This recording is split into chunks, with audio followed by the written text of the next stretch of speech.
And welcome back, everyone, to Beyond the Forecast. I am Chief Meteorologist Michael Stevens, and today, absolutely gorgeous day here in northern Michigan. So I apologize if I'm a little bit squinty. I like to be in the sunshine, but the sunshine always doesn't agree with my blue eyes.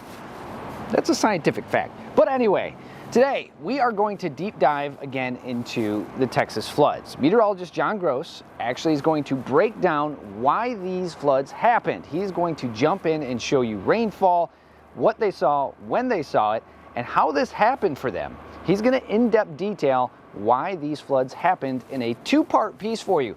So the first part, he is going to explain what happened, why it happened, and then the second part, he is going to break down how we should prepare for events like this.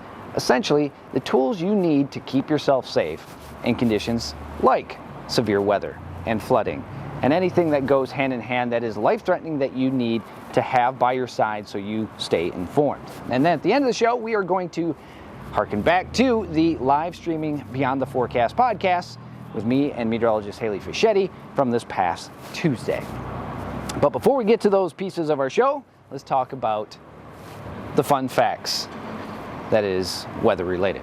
All right, today, this day in weather history. It's a big one.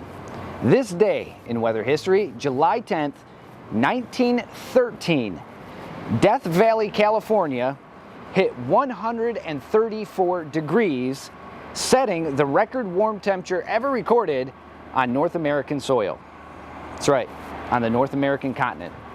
Sandstorm conditions accompanied that heat, and up until technically it's verified as the warmest temperature on record on the globe, but there have been some unverified temperatures close to Death Valley. The desert down in Mexico, according to satellite, had 177 degrees. Some deserts over towards Kuwait had some records up in the 140s, but those are unverified from satellite. This was actual air temperature verified. So with that being said, we won't say the warmest temperature on record for the globe, but the warmest temperature for the North American continent was set back on this day, July 10th, 1913, in Death Valley, California. All right, trivia time. Yesterday, we wanted to know, true or false, ombrophobia is the fear of the sun. That's false. Ombrophobia is actually a fear of rain. There you go. Today, we want to know, true or false, Earth gets colder than Mars. QR code right there. Hit it with your phone, and that will take you to where you can answer, and we will have the answer for you on tomorrow's episode of Beyond the Forecast. All right, weather word of the day. Today, it is sublimation.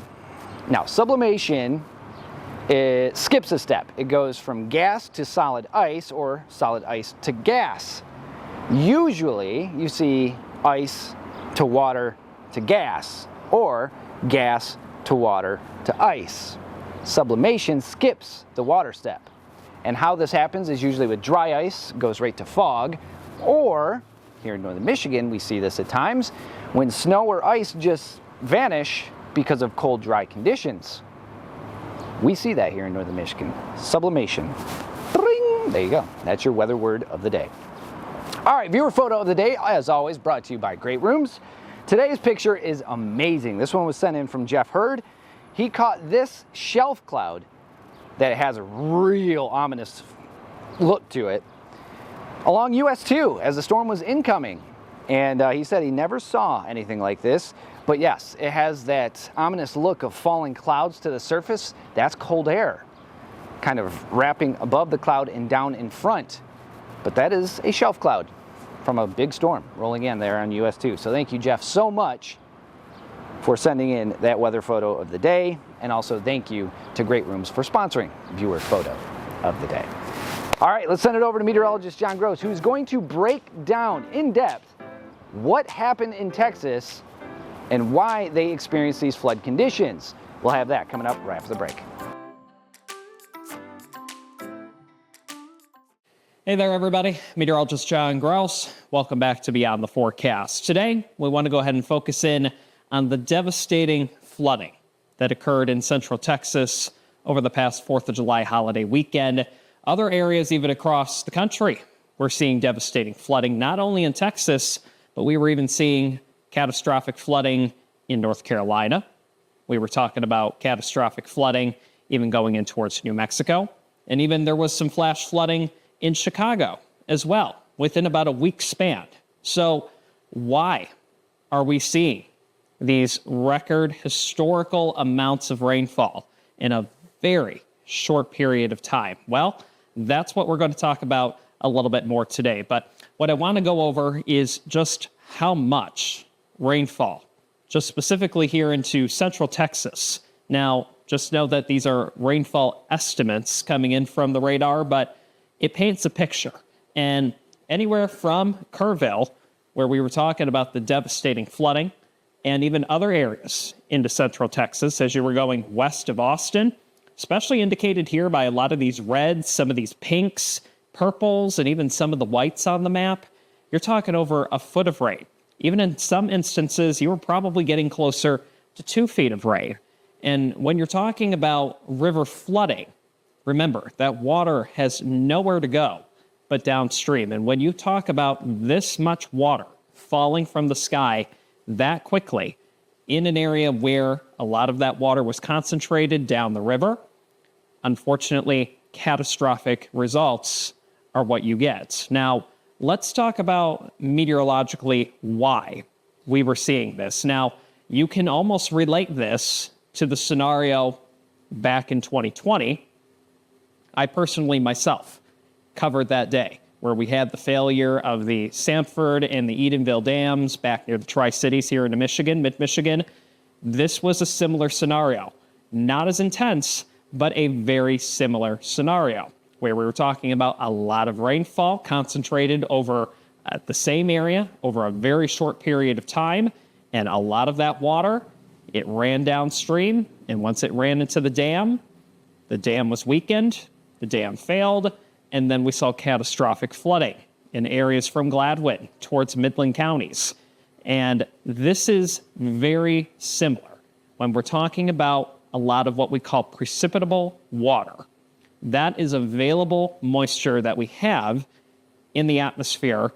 And once we have that moisture available, then we need to get it up into the atmosphere. Remember, rain, 3 main things you need. You need the moisture, you need the lift, and you need the instability. And for the severe weather, you need the wind shear. But just for this particular scenario, we're talking about just rain. So we have the moisture, and then we had a lifting mechanism. We had a system, we had a front. We got that moisture up into the atmosphere. It was an unstable atmosphere. And when you have a lot of water, or a lot of precipitable water, and it pours over the same area, that's when you can get a lot of that water. But now you might be thinking, well, why is it only over very specific areas? Why is that storm? Why is that rain cloud, however you want to label it, why is it not moving? Why is it not propagating? Well, it all has to do with the jet stream. Remember, the upper winds in the mid to even upper levels of the atmosphere, that is what helps to propagate systems, rain, whatever it might be. Anything that we are currently observing in the atmosphere from west to east, north to south, whatever it might be. Generally across the United States, we have what's called the westerlies. So generally speaking, most things, systems, rainfall, snow, whatever it is, usually moves from west to east. But especially in the scenario we were talking about from Texas, we were talking about weak steering winds. Pretty much essentially saying that the winds, even as you go farther up into the atmosphere, into the mid to even the upper levels, even when you're getting closer to the jet stream, we were nowhere near the jet stream. So when we had that shower, when we had that thunderstorm develop, there was a ton of moisture and the wind was not strong, if not even really non-existent. So when the rain fall, or at least the rain cloud, you can have the nimbostratus cloud, you can have a cumulonimbus cloud, whatever it might be. When it develops and then it starts to pour because we have so much moisture, those winds, they're not carrying the clouds. So it just pours over the same area for a very long period of time. So you're talking about a lot of water in a very short period of time. So that's the big reason why we saw exactly what we saw. Unfortunately, when we also observed this scenario into Central Texas, we were going into nighttime. So a lot of people not up, not on their phone, whatever it might be. So making sure that you have several ways to receive weather alerts for your area is key in these types of situations. So especially with the scenario we're talking about into Central Texas, we had several sources of moisture.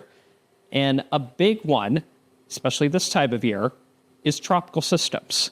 Tropical systems are full of potential, or what we call precipitate water. So those carry a ton of moisture. And then just Texas alone, geographically, you're just very close to two other big bodies of water, the Pacific Ocean and the Gulf. So you combined all three of those, and you're pretty much essentially pulling moisture in from three different sources. And you're steering winds in the mid to upper levels of the atmosphere once we developed our rain cloud, not moving much. So it's just pouring. It's raining in these same spots. And that's why we saw as much rainfall as we did. That's why we saw the catastrophic river flooding in these spots. And that's why we observed feet of rain. So this is very similar to what we have seen with previous storms. This is not something that is completely brand new. We've seen this happen time and time again. We had it with the remnants of Barry. We had it with the remnants of Harvey. If you remember into Houston, Texas, areas right near the Gulf, you were talking about a significant amount of rainfall from that system. Helene, Asheville, North Carolina, you add elevation and river flooding, not a good combination. So that was also a big reason why those types of areas were catastrophically affected by the flooding. Thanks, John. Coming up next, we're going to send it back over to meteorologist John Gross, who will tell you what you need to have to keep you safe in events of severe weather, such as flooding. We'll have that right after the break. So that's breaking it down meteorologically. Now, when we're talking about severe weather, and touching on this again, if you remember back in 2020, when we also had the Sanford Dam, the Edenville Dam, that was just north of the Tri-Cities near the Saginaw Bay, when those broke, making sure that you had or have several ways to receive these weather alerts for your area. Because if you lose power, if your phone is not charged, if you don't have a generator and you don't have cable, it's very difficult to make sure that you are getting several ways of receiving weather alerts for your area. Now, one of the big ones that any meteorologist is going to tell you, they could be newer, they could be decades into this business, and it could be anybody you know. They're going to tell you that the NOAA Weather Radio is your best bet, because that is going to send out alerts specifically to where you live, even if it's in the middle of the night, and it's going to be loud. When you put the settings in for a severe thunderstorm warning, a tornado warning, a flash flood emergency, whatever it might be, that is coming directly from the National Weather Service straight to your radio, in your room, wherever you might be, getting you the information in real time. And you don't need power for it. As long as you have it charged with batteries, you should be good to go. So that is number one. That's a great tool to have. Other ways that we do it, and these are a little bit more technologically advanced, the wireless emergency alerts. Those can pop up on your TV screen. Those can crawl at the bottom of your screen. You're also talking about the National Weather Service. You can go online, weather.gov, on air, especially for here into northern Michigan. On 9 and 10, we'll have the crawl. If we ever have severe thunderstorm warnings, flash flood emergencies, tornado warnings, whatever it might be, all of that information, we will be getting that to you on air. We'll get it to you on our weather app. We'll get it to you on social media. Something else that you can rely on, but usually should be a backup, is sirens. And this goes hand in hand not only with flooding situations, but tornadic situations. Sirens are meant for you to hear outside. They're not meant for you to hear inside. So while you can have that as a way to get the weather alert that you need, it's not the best way to do it. It is more of an outdated way. But if you are outside, you are meant to hear those sirens, and that can help you know what might be coming down the pipe. Also, just making sure you're communicating with people you love, friends, family. If you know they are in the way or they're going to be affected by that storm, let them know. Letting them know. That's the best way you can show your love. Let's go ahead and just talk about this one more time, and I think it drives it home. The watch versus the warning.